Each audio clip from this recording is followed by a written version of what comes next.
interrogating and knowing whether this party member, who is the governor, who is the deputy governor, has done something wrong and that should be investigated. What we've seen is the parties trying to protect their own when these things arise. So we want to ensure that at least at the grassroots level, there is multi-party even in the county assemblies. Right. Where, you know, currently there's monolithic membership. One county has 30 MCAs.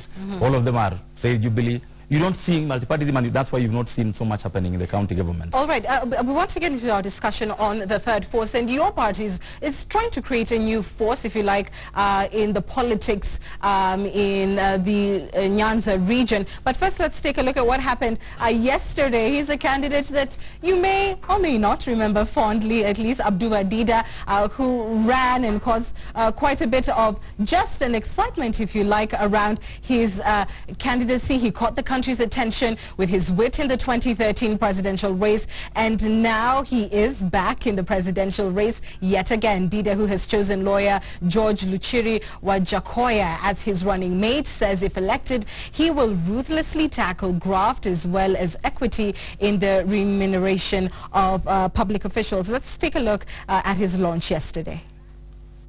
Welcome, welcome, welcome, Mr. President.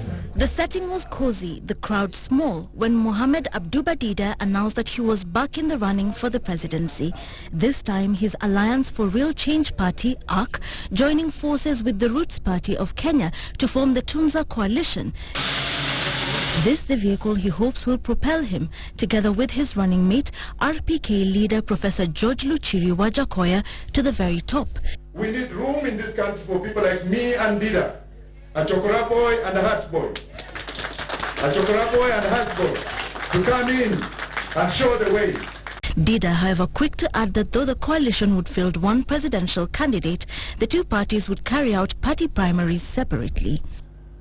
RPK will issue certificates as RPK, nomination certificates, and ARC, Alliance for Real Change, will issue nomination certificate as ARC.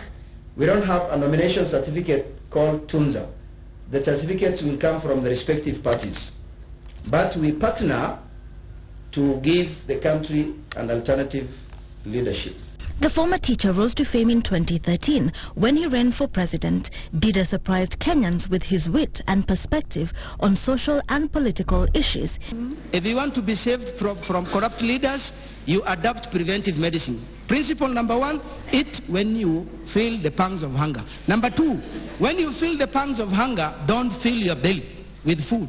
You eat every grenade and then there is no space for water. You need to give a third water, a third food, and then a third breathing space. He emerged fifth in the 2013 presidential race with 52,848 votes, putting him far behind the man who would become president, Uhuru Kenyatta, and other aspirants such as Raila Odinga, Musalia Mudavadi, and Peter Kenneth. Dida, however, defeated seasoned politician Martha Karua, James Ole Kiapi, also a newcomer, and lawyer Paul Mwite, who are also gunning for the top seat. The husband to 3 women and father of 11, promising to tackle corruption, enhance use of technology, ensure proper service delivery and equity in resource allocation, areas which he faults the current administration on.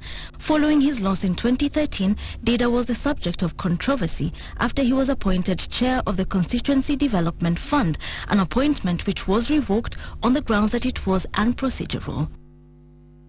Talking about the third force, and still with me in studio is Ugenya Member of Parliament David Ocheng.